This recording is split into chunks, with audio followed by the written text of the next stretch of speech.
Guys, আজকে আমাদের এখানে মেঘলা মেঘলা দিন করছে আর সকালবেলার দিকেও বৃষ্টি হয়েছে এই 6:30 7টার দিকে। তো আজকে কি রান্না করেছি তোমাদেরকে ভিডিওতে দেখাচ্ছি।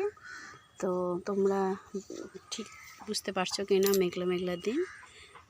এই দেখো পুরো মেঘ হয়ে আছে আর 2-1 ফোঁটা করে কিন্তু বৃষ্টিও পড়ছে। তো চলো কি রান্না করেছি সেইটুকুই দিব ভিউ। চলো, গরম গরম খিচুড়ি করে ফেলেছি, একদম গরম, বুঝতে পারছো কি না? এই যে ধোঁয়া উঠছে। প্লেট আছে তিনটে টুকরো, আর এখানে 2টো মাছের পিস আছে, মাছ ভাজা আছে, বাটা মাছ ভাজা।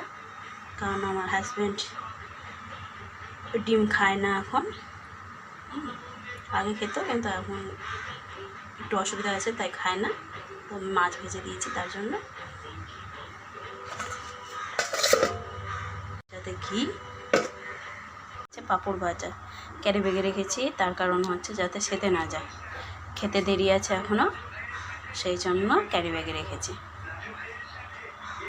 বৃষ্টির দিনে মেঘলার দিনে রান্নার ভিউগুলো অবশ্যই কমেন্টে জানাবে। আর মেঘলা মেঘলার দিনে কার কী বাড়িতে কেমন রান্না হয় অবশ্যই কমেন্টে জানাবে। টাটা।